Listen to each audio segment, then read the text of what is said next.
The ocean, the moon, the ebb and flow of tides. From the glory of pristine heights to a nauseous fall. Not even a wink in the life of the sea. This window of life. How puny is my world, yet it's only in this lowest part of my life that I think about day and night, the world, the stars, and life. Didn't Shakespeare once say, "There is a tide in the affairs of men, which taken at the flood leads on to fortune. Omitted, all the voyage of their life is bound in shallows and in miseries." Shakespeare. My whole life I've lived in pursuit of Western dreams, Western success. Wasted success? What about my Eastern roots?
Have you ever felt the need to open the book?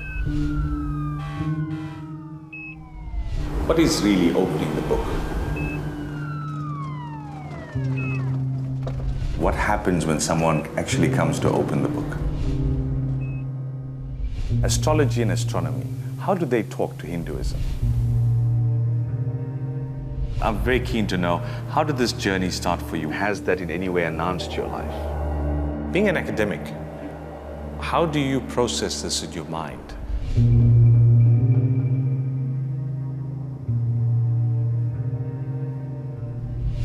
What made you first open the book?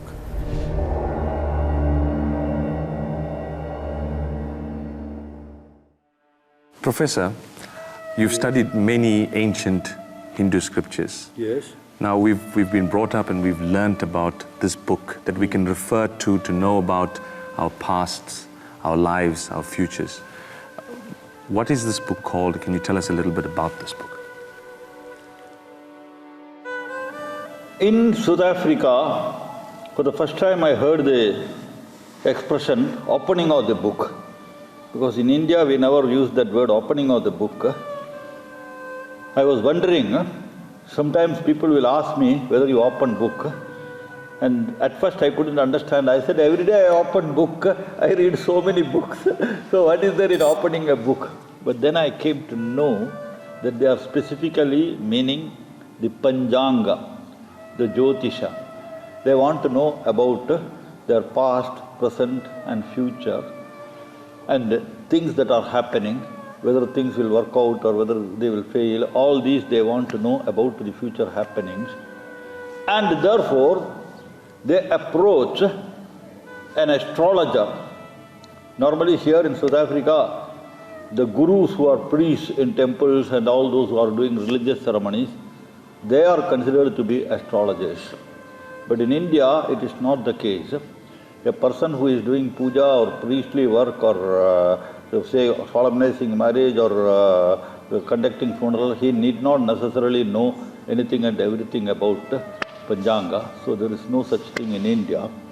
There, it is professional astrologers. We call them Jyotishas or Jyotishis, those who have mastered the Jyotisha Shastra. Often, it's only when nasty things happen in one's life that we have a chance to reflect and explore. With my career in tatters and my close friends long gone, no insurance to bring back the opulence, I began to wonder a lot. Were things really in my control, or was there another power at work? I mean, how could a rock-solid empire, charted over time, just crumble in a moment? Are things ordained, or do they just come upon us by chance? Thus began for me an incredible journey, a fascinating journey, where I met professors, scholars, gurus, and even normal people. A journey turning the pages back through time, of, so to say, opening the book.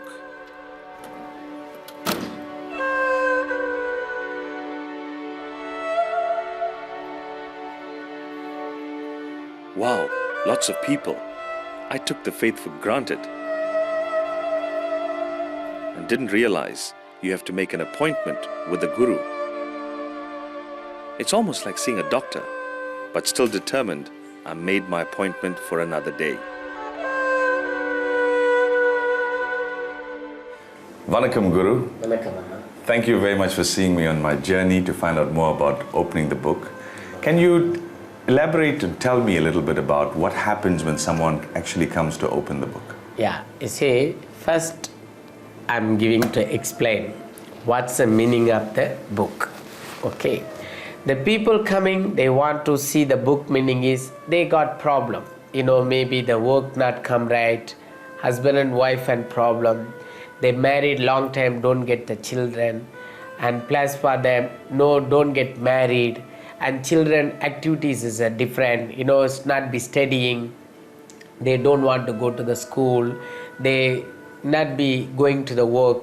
That's all the problem for how the human normal problem. Same there people got the problem. That time they feel fright. What's wrong with the fellow man? Something is not right. Go see the book for the Brahmin. They come for us. I remember when I went to see the guru, I saw for the first time someone having a book read. We showing the guidance. That is there, people come, helping for. Family, work, everything. Okay. You said I'll progress in work, I progressed, I'm doing very well. I just came to see what's going to happen to me in 2013 now. I just want to know this end now. I'm having a problem about 6 months. And I just want to know how in that prayer would it help me? Yes, no problem. Pray for nicely for Guru Dakshinamurti. We go to the prayer, we go to the temple, we see the Brahman, how we for every year one time you go medical check up your body, how you protecting for your life. Same things, very, very important. We go for every year one time, see the book. My journey had begun, and my search was to take me to different sources to satisfy my curiosity. There seemed to be definitely something to this, but I was not totally convinced. Okay, the stars in their orbit seem predictable enough, but linked to each of our lives?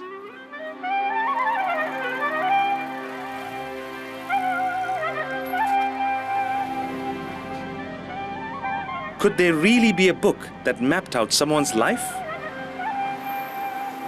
Opening the book is an interesting phrase, but it's actually a phrase that is coined from common parlance, referring rather to the very involved science of astrology. But in common terms, people say, you go to open the book. So in actual fact, what they are saying is, let us go and now consult an astrologer, or a Jyotish, we call him in the vernacular, or one who reads into astrology and will be able to give you more information about the truth that you are seeking. Astrology actually originates from the Vedas. It is one of the 6 branches of what we call Vedanga Jyotish.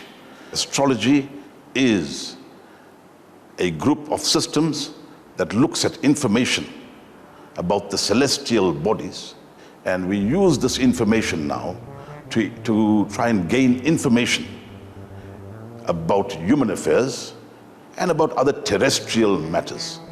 So it all starts from the stars. And it is only as a result of these cosmic bodies that we experience things like what we call day and night, like seasonal changes. Now these are glaring and they are apparent to everybody who lives on earth. There are many people who are against this idea. They'll tell you, listen, I think it's a whole lot of hogwash. and they rubbish it with one or two words. They'll say, listen, I watched the weather yesterday, and definitely today is going to be 40 degrees in Bloemfontein. So I'm not going to wear warm clothes and go to Bloemfontein. So meteorology that predicts and forecasts the weather, people find no fault with that. It is science. So similarly, astrology, which predicts your future. So it is also predictive, and it is also science. But the subtle influences of these planetary positions on individual human beings are not so clearly evident or so clearly apparent. So it is only by consultation of the various texts on astrology is one able to glean the information that you need. The science seemed plausible, but I yearned to meet people who had seen their own readings come true. I believe in opening the book, as it's called, for many reasons. I've found that it has really brought a lot of success, or gives you a focus or direction as to where we are going to. I would just phone the Guru and ask for his guidance, and he would make up an appointment and I would go and have the book read. What comes through from the reading is amazing. For me, I've found from my experience that if there is something that is serious, which is destined for the individual, but through the intervention of the kind of prayer that you have to do perhaps, it actually lessens the impact of what would have taken place.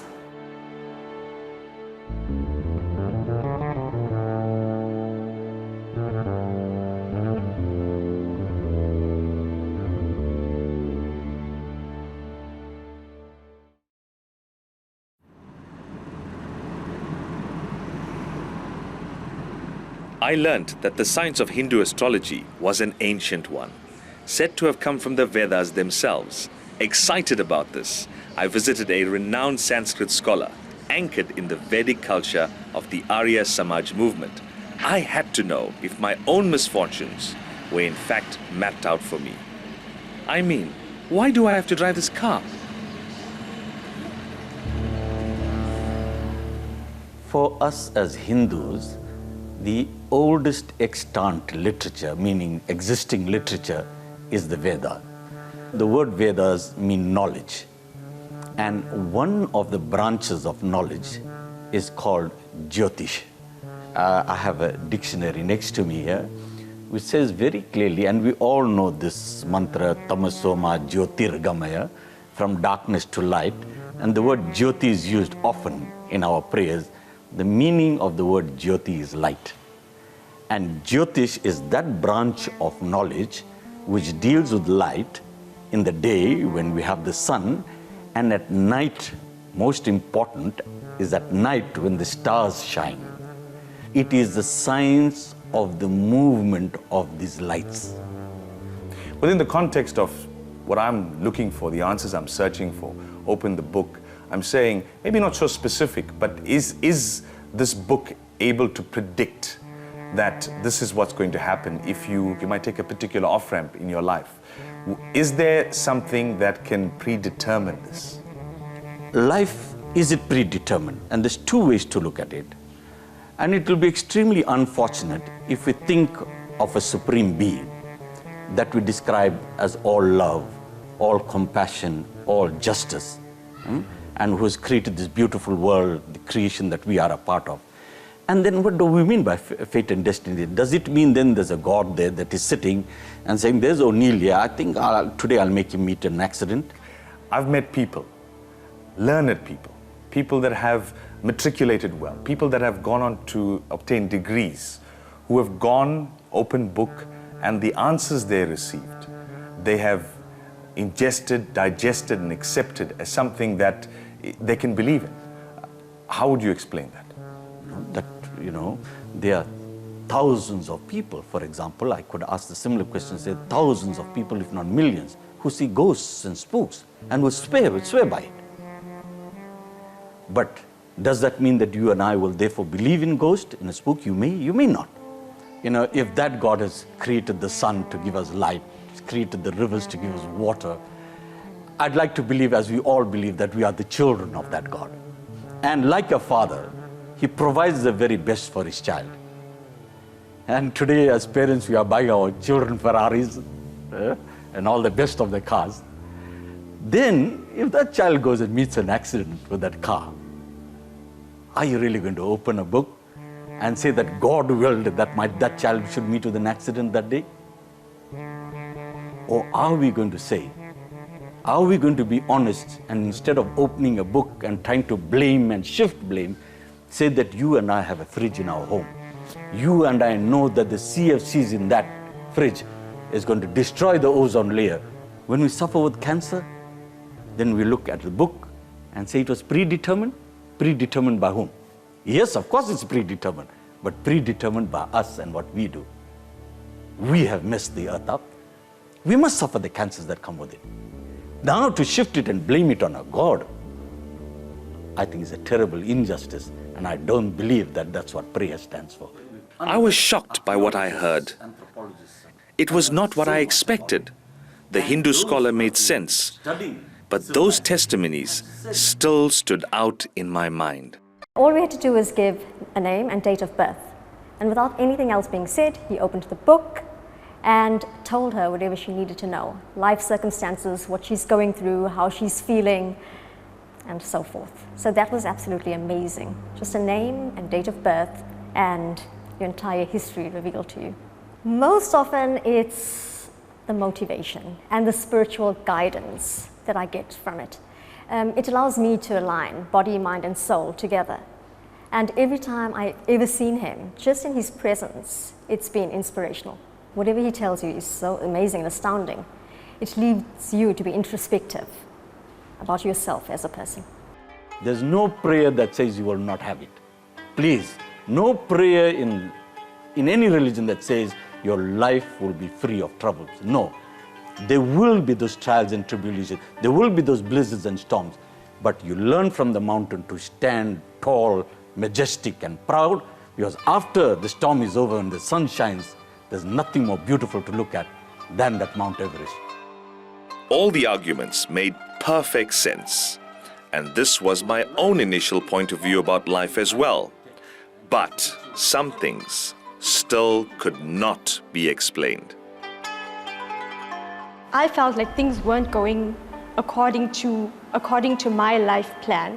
So therefore I needed his assistance to help me to put things into perspective, to give me an insight as to how I should go about doing things in the future. I was very skeptical about it. It was 4 years ago and I was unable to get a job. So my mom had taken me to see a guru and he gave me an entire reading about my life and the path that I am to follow in the life that I'm living right now. He gave me a list of things to do or a list of prayers to do in order for my life to become centered and for me to achieve whatever it is that I set out to achieve. I had done the Navagara prayer before, but I didn't fully understand what it was about. Well, to be honest, from the first day, from the opening prayer day, you could basically feel yourself getting lighter, feeling like all of your burdens are being removed from you. So this Navagara, basically, it opened up my path. Religion does not say you will never have problems. There's no such thing. A prayer is meant to give you that moral fiber, that spiritual strength, that when that problem does come, and it will surely come, that I am able to manage it. Life is about creating the balance between the two and the fact that both will be there. Religion does not say you will never have problems. There's no such thing. A prayer is meant to give you that moral fiber.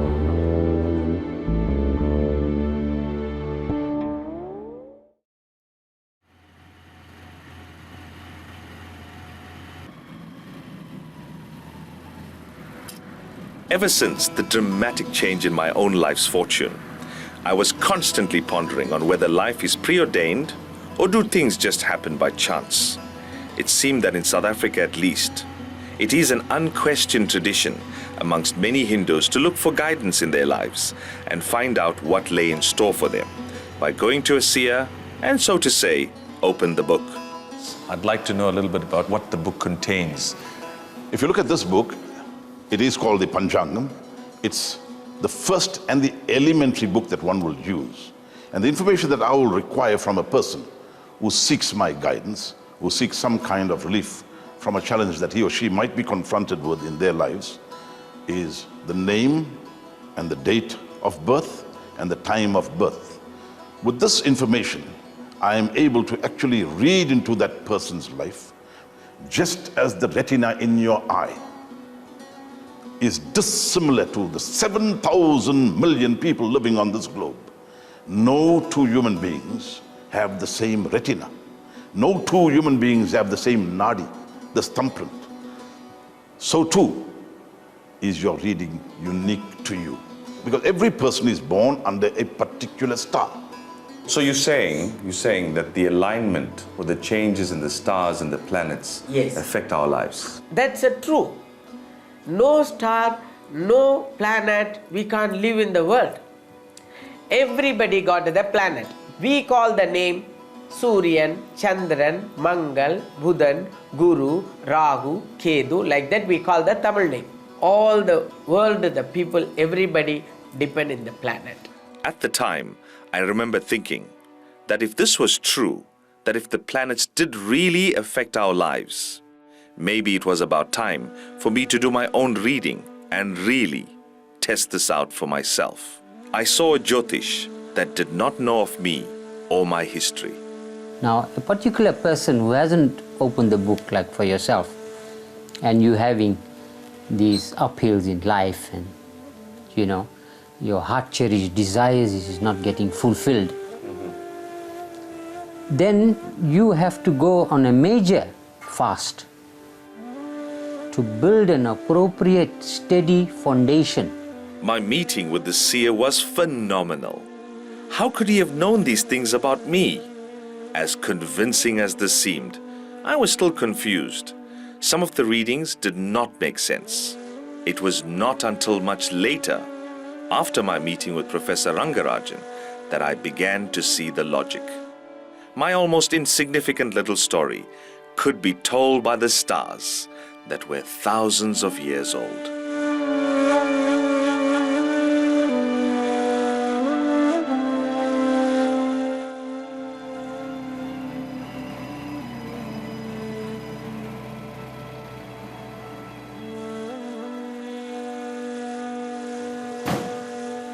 And as much as I'm here in pursuit of truth through this book, I can't help myself but ask, since you speak of a calendar, you talk about 1 million years, 1 billion years, 1 trillion years. The entire calculation, it is precise according to Ashtanga Jyotisha. If this Panchanga says that on such and such a date, in December or January, such and such a date, the sun will be in such and such a position, exactly the sun is in that position. If it says that on such and such a date there will be solar eclipse, exactly the solar eclipse will take place on that day. But this is science. The stars and the planets, they move in the sky. And the great acharyas of ancient India, Vedanta acharyas, in their intuitive consciousness, they developed the calculations of the movement of the stars and planets. Because whatever happens in the outer space, it is in time and space, and the same consciousness is within me. When I am one with that consciousness, I can know what is happening, where, at what time, anything. During my meeting with the professor, I began to think about our Hindu faith. It seems to have all the answers, yet sometimes so many contradictions from different sectors, each with its own convincing view. So for myself, I wouldn't open up a book because I feel that is something that's there, it's some kind of scientific fact or whatever. But at the end of the day, I understand that as a spiritual being, I am the master creator, and that book is also a creation. Some human being actually wrote it. And so why do I have to put more power into somebody else when actually I can invest the power within myself, develop that self-respect, that connection with God, and direct my path forward? Now, that sounds very inspiring. But by the same token, I suppose we could say that quite a few books have been written by quite a few people. what your advice to me is not to place reliance on the book? Reliance in what sense? A dependency, which means I can't think without the book. If I'm doing that, then actually I've actually given my power over to something else. Ultimately, if a person has faith in something, I don't think we are here to question that. And I don't think we are here to destroy people's faiths and beliefs. But when societies are riddled with malpractices, see, when people are taking yoga and selling it on the market, and I do not know then how much they are, because yoga in itself is wonderful. But it needs you to practice it. And then you get those who will sell yoga as a commodity. And similarly, astrology, astronomy, we need to know the differences, and we need to know that there are people out there who make money out of it. When it is a practice that becomes a commodity that is being sold on the market, and if there are people whose lives are being affected negatively about it. In India, this is all coming from India. What about people of other faith? When they are born, what happens to them? There is nothing that precludes anybody from opening the Panchangam or coming and opening the Jataka Shastram or the books on astrology. It is not exclusively for Hindus. And Hinduism is one of the most tolerant, all-embracing religions of the world. How many of these people exist, and how do I know the experience from the inexperienced? Very few exist. Even in India, not everybody. There are millions of astrologers. In every city, in every street, you can find board of so-and-so palmist, so-and-so astrologer, so-and-so Nadi Josya. In every street you will find people practicing astrology, making money, but they are not astrologers. But only those who are experts, they can do it. You have the choice either to go a qualified doctor to undergo an operation, or you can go to any barber sitting on the street corner and get your body operated, isn't it? The choice is yours. Jyotisha Shastra, if it is handled by a person who has got a thorough study of the Ashtanga Jyotisha, and he must be also a spiritual practitioner. Anybody doing it for monetary reasons, it will not be successful, because it is tainted by his desire for money. I think in our world today, we've decided that the supermarkets sell everything, so you just go and buy the things. I think one of the things is that we're just too dependent. And so then it becomes, we actually get trapped in this web. Initially in my search, I found a whole array of practices that purported to guide people in their day-to-day affairs. All of them, it seemed, came at a price.